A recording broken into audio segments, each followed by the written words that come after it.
This week on the Erotic Awakening Podcast, episode 743, Columbus Leather Education with Sir Squishy, Volunteers, and Kinky Tavern.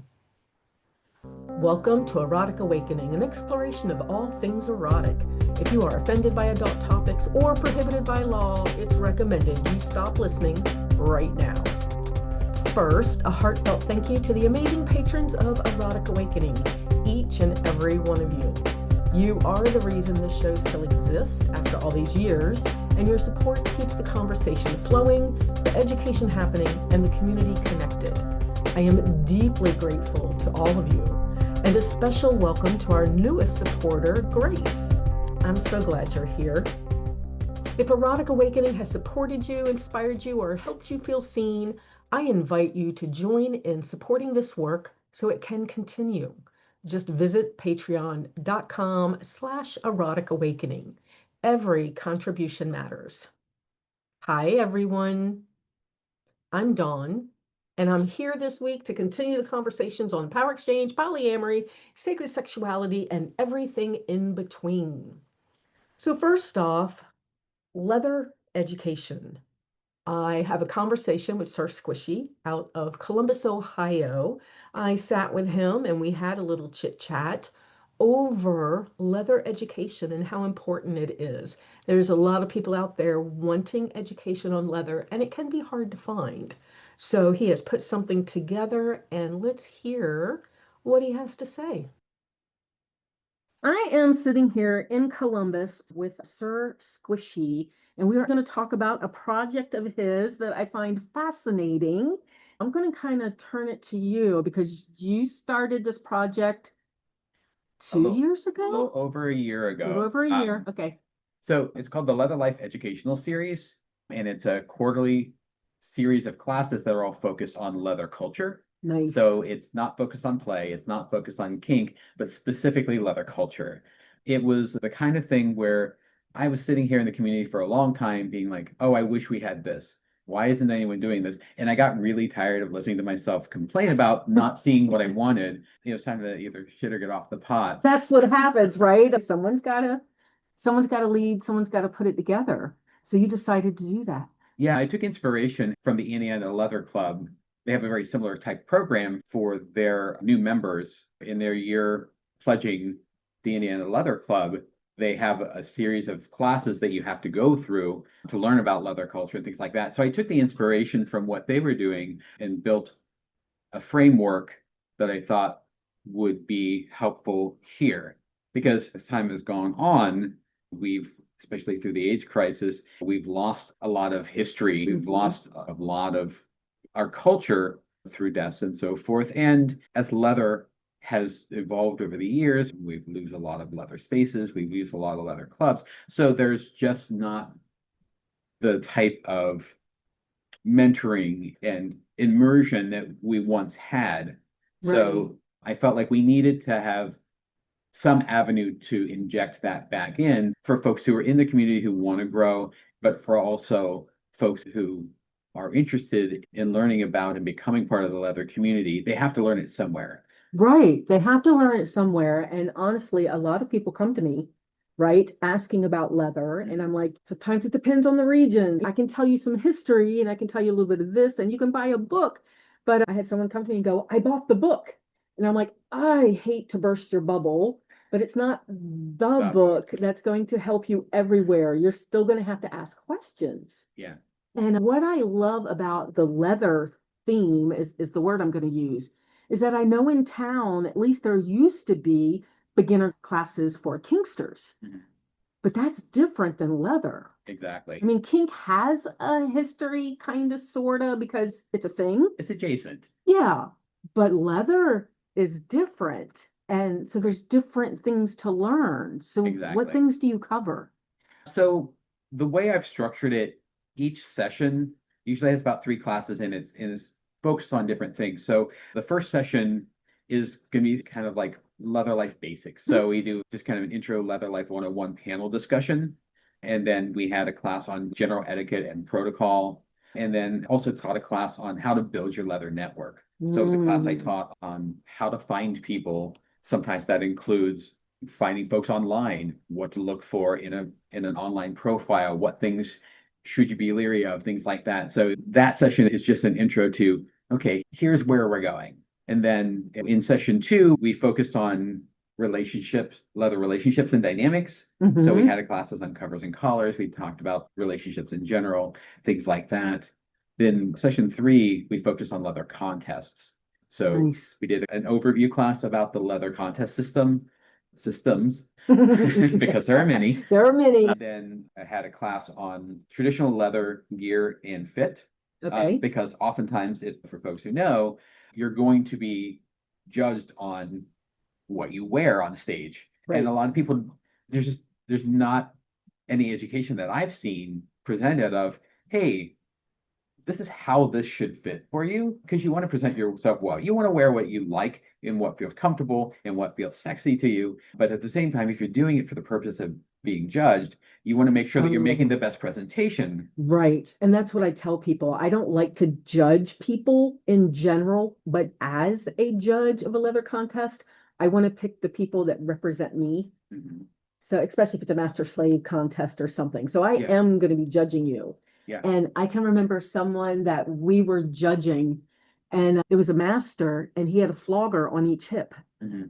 And it was pointed out, you have a flogger on each hip. And he's standing there confused. And they're like, that means you're a switch. And he's like, oh no, what side should I have them on? Right. But he hadn't even been taught, quote, basics like that. Yeah. That people aren't going to know unless they've been immersed in the culture, or somebody tells them, or that was 14 years ago. Is that even still a thing? Yeah, because things evolve. Right. Yeah. So, who knows? And then when you get covered, you're not supposed to touch the brim of the cover, the hat, right? Some people don't know a cover is a hat. Yeah. And you're not supposed to touch the brim. Well, how do you know that unless you're around other people? Yeah. Right? That teach you these things. And when we started in Columbus, we had NLA, so National Leather Association. So some of that stuff we just learned by osmosis. Right. And some we had to ask, and some we had to learn from when we ran title. Yeah. So these are fantastic classes. There's a lot of people out there that actually want to know about leather. Yeah. Yeah. I help co-host our local Mass chapter in Columbus. And in at least once a year, that becomes a question. Someone comes into Mass and they want to say, we want to learn more about leather. That's such a common thing that we get. But in addition with that session, we also did a mock contest. So I brought in a couple of former title holders who did onstage speeches. To give an example, we had an onstage fantasy presented, so that you can see what that's like. And then I had a couple of volunteers who then participated as contestants. So we did Jeopardy style, like leather trivia type contest, what they scored on. And then we did pop-up questions, one serious and one lighthearted, that were scored, and someone then walked away as the Columbus Faux Leather 2025. Nice. But I got a lot of good response to that. Folks really seem to like that. Good, because they really don't have a clue. We don't have a contest, at least like currently right now in December of 25.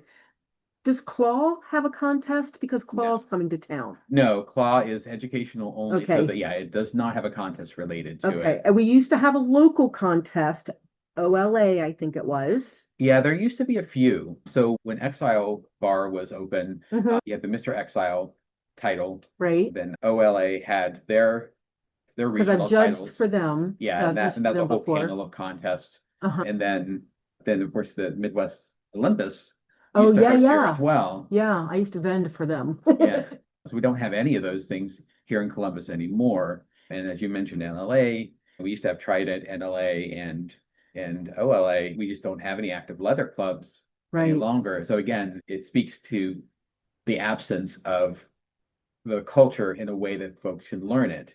Again, which is why the series was developed in the first place. But then we have a session that focused on leather groups, leather clubs, and then creating inclusive spaces. So we had a panel discussion focused on people of color to talk about how we create spaces that are welcoming and inviting to more marginalized folks, because it's really easy as a cis gay white man I have my perspective, and we always do our best to understand, but we don't understand other people's experiences. So you got to hear from them. Got to. So do you cover things in those classes like back patches and run pins and leather houses and all that type of stuff? Yeah. Because that's so different than kink. Yeah. And I just vended up in Chicago over the weekend, and the person next to me, she is from leather, so she doesn't understand like how kinksters interact, right? And one of the things is that some kinksters had an issue, and God, I feel like I'm saying kinksters like I say vanilla. I'm not, it's not a derogatory term. It is just a separation of what I'm trying to define here. But some kinksters recently, instead of going to a producer of an event, they decided to go to social media. And she was talking to me and she's like, I just don't understand. In leather, we go to our house first and see what our house thinks and how our house thinks we should handle things. Yeah. And then we go to the next level up, and then we try to resolve it that way. And then you go to the producer. You don't go to social media first. Right. And that is just one of the differences that I see with leather, is that there's a hierarchy of things, but it could be different based on the location, and it could be different based on the region. But but I would argue though that you see more of that. You still see that in leather now too, as we've lost a lot of that infrastructure that we once had of like really strong communities with groups and so forth, where there are clear people that you would see as a leader that you might go to for help. When in the absence of that, people do just take to social media, even in leather. So that's going on now too. You see it all the time. People complaining about contests or things like that. For better or for worse, you see it. So maybe that's just the way it is now, because social media is I mean, our society changes and evolves over time, and so I think, I don't think that's specifically a kink thing. Okay. Yeah, I definitely see it, and now you'll then see backlash from other people within the community for when people do that. Right. And it's one of the things I love to see in productive ways, which is not always productive ways, but for the community members to hold each other accountable. So people then, someone takes to social media with a view of a situation, and other people come back and say, no. In the realm that discourse has changed its path, I do value when the community still does police itself and hold its members accountable. And maybe I'm just thinking that because I just had that conversation with her, because now that you gave pushback, and I'm like, oh yeah, all groups. Well, it's group dynamics. It's what people do, right? Think back before 2020. Yeah. As we give each other the look of, you remember what happened? Yeah, right. Yes, I do. Yeah, that's what I was thinking of. Right. Trying to burn down institutions. Right. So yes, it does happen everywhere. Damn it. I keep trying to put leather like up on a pedestal, and sometimes I do, because I consider myself leather, right? And I've run for contests and done things, but it is like any other group. Yeah. It just has, how to even explain this? It's just different. We have a specific history that kind of underpins all of what we do. Yeah. Now, some of that history is not necessarily always known anymore, again, because of the various losses that I've talked about. And so, we do have folks who come into the community who don't necessarily ascribe to all of that before, because they weren't brought up in it. They jump in the middle, right? And I'm not judging them for that, oh, no. right? Yeah. How would they know? And even with any tradition, it's always too good to take stock in, is there still value in that tradition? And I think that's completely fair. And as I go through the series, that's an important question to look at, is, okay, as I'm trying to present classes about the culture, am I teaching about 1970? Am I teaching about 2025? Right. And I'm like, and I think 1970 wasn't that long ago. Oh wait, math. Damn. But I think it's fair to teach both. Yes. Right. And to give that context. And as you know, being in the community for as long as you've been, even in 1970, there was not one type of leather. There was Right. no one way to do any of it, and it was extremely regional. And so you hear people, I'm going to put air quotes in, old guard, Right. you hear that stuff all the time, and that's great. That mythic thing has some value, has a lot of toxicity with that, and it has a lot of myth that isn't necessarily true. Right.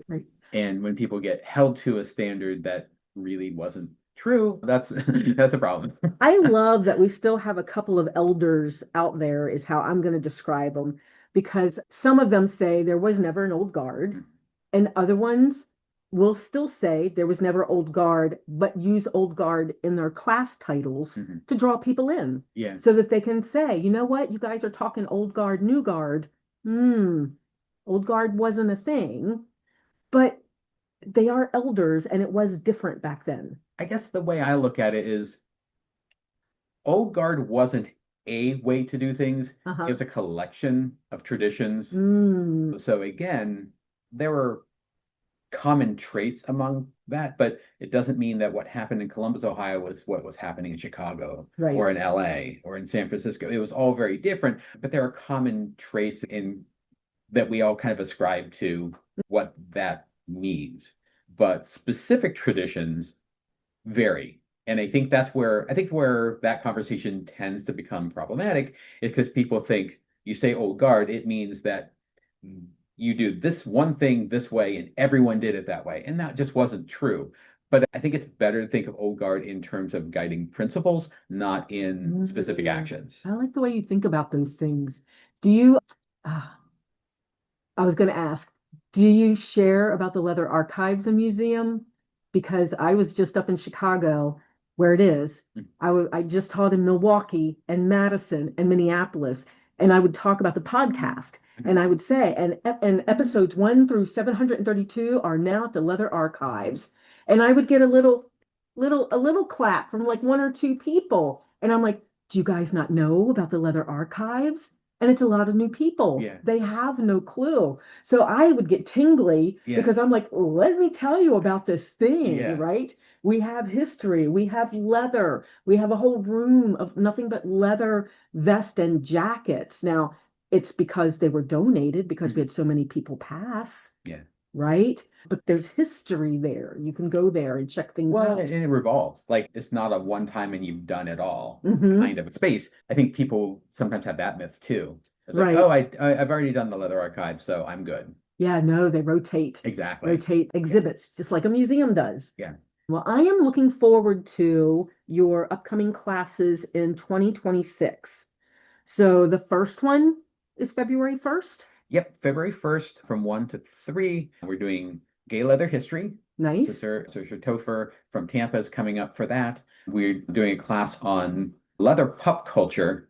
Oh, nice. And the important thing is talking about leather pup culture as opposed to learning how to do puppy play. This was not the original class that was in the slot. Originally, I had a class that was kind of broader. It was going to be called Our Evolving Leather Culture, but I actually had a discussion with some folks a couple months ago in a weekly Zoom meeting that we go into, and a pup brought forward an encounter that he had where this older leather man was making disparaging comments. It's like, oh, when are these pups going to grow up and become real leather? And it sparked a conversation around how pups, particularly in leather, have developed a culture of their own. And so it really made me think about their place within our leather culture. And I felt like it's such a large enough movement that it warranted becoming part of the series. So I swapped out that more general class for the specific one. But again, as I talked about, the series is not focused on kink. So the focus of the class is not, here's how to be a puppy, but is really talking about the history and the structure that you see within leather pup culture, so that it still fits the viewpoint that I have coming into the series. And then the last class of the series in February is a panel discussion of women in leather. So I'm extremely excited to have you joining us for that. I'll be here. Because women women in leather are really a marginalized group and aren't treated with the kind of respect that they should.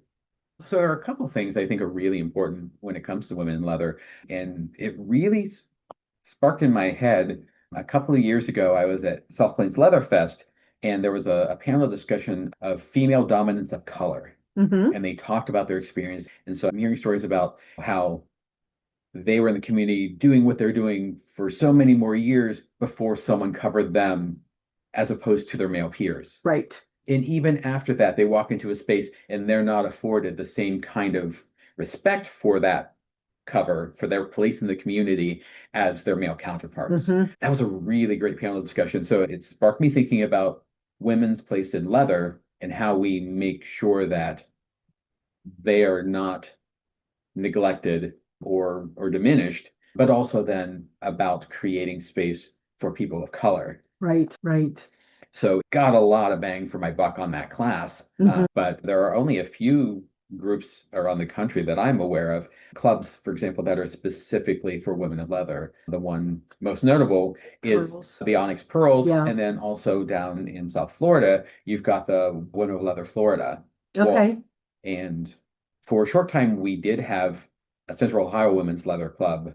The organizers of that moved out of state, and that group kind of fell apart. But I was super excited to see space created for women of leather here in Columbus, just because it's so important to do that. My friend Nicole was one who organized that. I had connected her with Miss Ray, who's one of the founders of Wolf, and kind of put them together to get those guiding principles, things that she learned in starting Wolf, to help Nicole start Cowl. Okay, Central Ohio, right? Women of leather, but still cow. It's Ohio.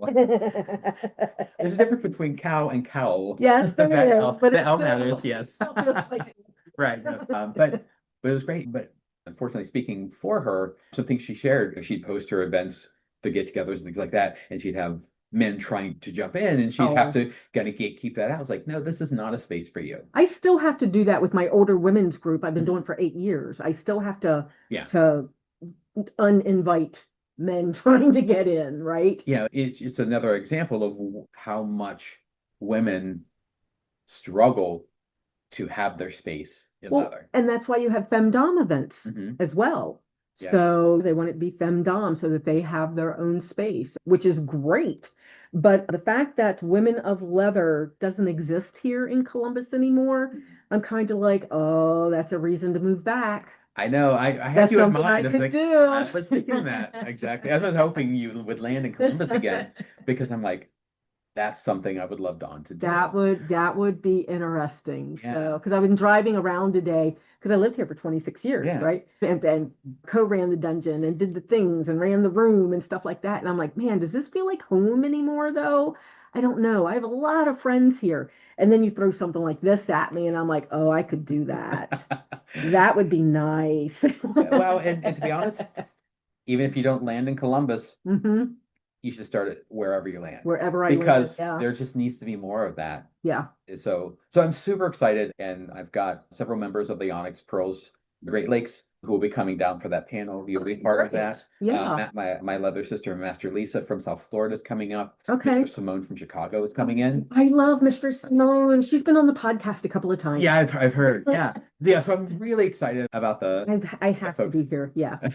So snow, stay away. Yeah, exactly. So weather could keep some pearls away for the same reason, because they're coming up from Detroit area. Right. But I'm super excited about. I'm just super excited about offering that. And Tink, who was Miss Classic Leather 2025 or 2024, excuse me, no, 2025. She just stepped down from it. Will be moderating. That. So. That's a title I've thought of running for too, because we have a friend that's been trying to push me towards it. Yeah, but we have a friend who just won it. Right. Well, it has been a blast chatting with you about this. So this is in Columbus, Ohio, LeatherLife Education Series. It's once a quarter. Yep. Yeah, you can learn more about it through my website, leatherlife.org. So folks will be able to see All of the remaining class sessions, Mhm. which will include the session following that's going to be focused on leather sex, Okay. which includes People forget about leather sex Yeah. being part of the leather thing. one of my favorite classes that's part of that is a class called First Aid for the Kinky, Oh, nice. because that's another thing that just doesn't ever get taught, Right. is okay, you're doing all these really hot, risky things. What happens when something happens? And we talk about, particularly in a lot of kink classes, you'll get a lot of talk about aftercare, and that's almost exclusively emotional. Yeah. But we don't ever talk about, how do you know when you've caused nerve damage in a rope scene? What do you do with abrasions? What do you do? So it's a really important discussion. And so it's a class I'm super excited about. It was actually the first class that kind of came out before the series officially launched. So 2 years ago, boy Elijah from Dayton taught that class for me before LeatherLife actually launched as a series. It's such an important class. But the cool thing about the series is that it's an 8 session cycle, and so it will repeat.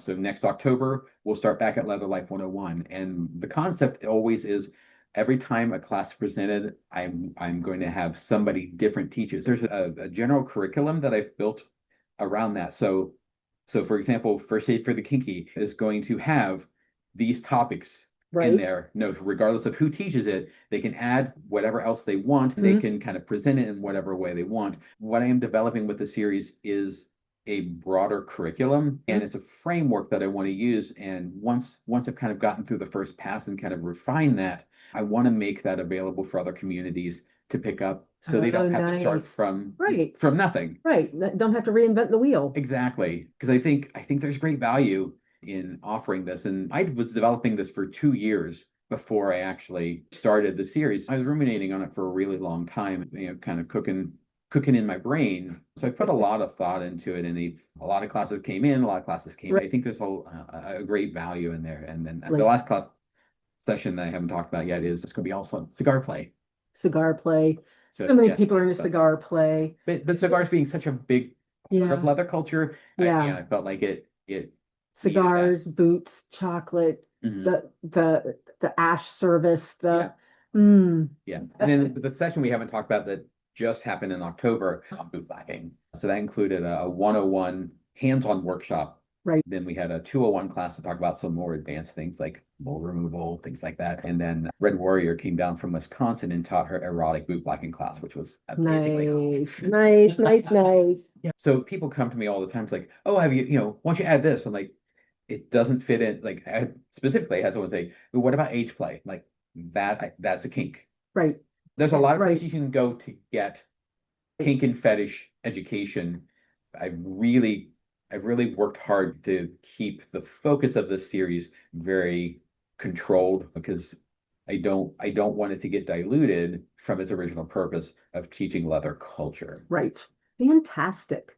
Tell me one more time where they can find you. LeatherLife.org. Fabulous. So thanks for joining me today, Sir Squishy. And I'm sure just the notes I've written down, I may have other things to talk to you about later. Sure. Awesome. Thank Thank you. Now, if you'd like to share a cup of coffee or conversation, here's where you can find me in person so far in 2026. I'll be at the Women's Leather Panel with Sir Squishy, who is hosting that in Columbus, Ohio on February 1st. I just got accepted to be a vendor at the Indie Rope Expo in Indianapolis at the beginning of February as well. And I'm going to be at Intrigue at the end of February in Indianapolis. I've also got something I'm teaching in Toledo-ish area in the middle of the month. So I will be in Indianapolis, Toledo, and Columbus during February. And then nothing else actually scheduled until October, where I will be in the Chicago, Madison, and Minneapolis area doing a few things. I am still putting together stuff for in between February and October. Keep up with all the places I'm presenting or vending, my online classes and intensives and retreats, book news, discounts, and more via the Erotic Awakening newsletter. And get your EA shout out like Pebbles in the USA, Robert in Georgia. Head over to eroticawakening.com and subscribe today. So recently, I was in Columbus and I got to present tools for anxiety to the Kick group. And that actually went really, really well. I had a lot of fun with that. I like teaching skills that can help people in their everyday life. So, advanced life skills is what I call it on some of my classes. And tools for anxiety is one of those. And I geared it towards anxiety that you would get during like intense events. And with Cure coming up, hoping some of those tools help you guys. If nothing else, it'll help you regulate your emotions so that you can enjoy yourself even more during the event. I really, really like that. While talking to some producers of events while I was there, it was also brought up about how everybody's needing more volunteers. These events don't happen without volunteers, people that like to give back to their communities, people that understand the power of volunteering. Now, a lot of events also like to give perks to their volunteers, and sometimes that makes it worth it just in and of itself. And one of the things that I like to teach in my introvert class is to volunteer. So if you're an introvert, if you are new, if you don't know how to make yourself seen so that people get to know you, consider volunteering at an event. I know for me, while I'm traveling around the country, there are some communities that haven't met me. So as I land there for a couple of weeks or a couple of months, the first thing I'm going to do is look for volunteer opportunities. And that is so it's easier to get vetted. It is easier to meet people. It can be little flitting conversations depending on what I'm doing as I volunteer. These events need you. Now, events should also realize that when you volunteer, you're also giving up part of the event. So you should be compensated somehow for some. I know when Dan and I ran PXS and BTL, Power Exchange Summit and Beyond the Love, we did things for the volunteers, either discounts on tickets or free tickets, depending how many hours they put into the event. We we had people that we chose to help with presenters, picking them up from the airport and stuff like that. As a volunteer, I got to pick up Barbara Corellis for an AIS event. That was a reward in and of itself. I got to spend time with her while I was driving her to the event. So, totally worth it to do volunteer work. So, keep that in mind.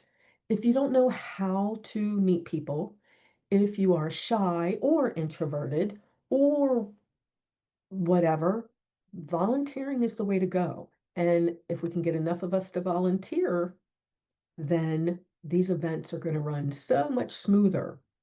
So I promised I would, I promised some of these producers that I would put a call out and remind people that we still need volunteers. After the pandemic, we kind of lost our, we kind of lost the group of people that volunteered a lot. We need new people coming in with that as a passion. So just going to throw that out there. Keep that in mind. And then another thing that happened over the last couple of weeks while I was taking a break because I was moving to Delaware. I am at the beach in Lower Delaware. I'm actually finding a little bit of community here. One of them is a munch in my hometown, and I really don't know that I want to go. I may go try it. I'm wondering who I'm going to run into. And then another one is in the little town that my ex-in-laws used to live in. And it's a little town. It's a little itty bitty historic town. And I just found out that there's going to be an exploratorium there. Perfect for me to go. I don't need to know anybody. It's an exploratorium. I can go try things out. But again, I have nieces and nephews. I wonder who I'm going to run into that I know, but it's been a while since I've been in that area, maybe they won't recognize me if I do run into them. Or maybe they will, and that'll be my new people that buy my books. Or attend my classes. Oh, no, I don't want to know. I don't want to know. If they join on the call, if I ever, oh my sons already know about the podcast. They're adults. They already know about the podcast. They know about the books. They know not to listen to the podcast and things like that. I can't. Anyway, the other thing that happened over the last couple of weeks while I was moving and getting set up in Delaware was I got interviewed on the Kinky Tavern, and they just posted that yesterday. So the Kinky Tavern, episode 138. Now, the Kinky Tavern podcast is committed to providing online disability-centered kink education and sharing personal experiences within the realms of kink, BDSM, and leather. So I fit right in, as in, I have a lot of experience to share, and we ended up talking and talking and talking. I don't know how much they ended up having to cut out because we talked so much. But it was a really good interview and I really enjoyed myself. So check out Kinky Tavern, episode 138. You can find it on Spotify or wherever you listen to podcast. Again, it's the Kinky Tavern, episode 138. Okay, tentacles and werewolves. I'm not going to throw this person under the bus, but someone also bought me a Christmas gift and from Bad Dragon. And when it comes in, I'll make sure that I do a podcast about it, or at least a piece of a podcast. So that's going to be pretty great. So let's wrap this up. Now, if you're a patron, you're getting this the last day of 2025. If you are not a patron, you are getting it into 2026. So this is either your last episode of the year or your first episode of the year. It depends. Let's get my information out there. So currently I can be found at Dawn_Awakening or Erotic_Awakening on Fetlife, Erotic Awakening on Instagram, EA Podcast Dawn on TikTok, or just email me at dawn@eroticawakening.com. Be a part of the Erotic Awakening podcast community. You can become a patron of the show and get early access to the ad-free version of the podcast, a free copy of the audiobook Polyamory Toolkit, free ebooks, discounts on monthly Zoom classes, member-only Discord access, and more. Find all the goodies at patreon.com/Erotic Awakening today. And then help others find Erotic Awakening. Give us high ratings wherever you listen to the podcast. And most importantly, tell your friends about the show.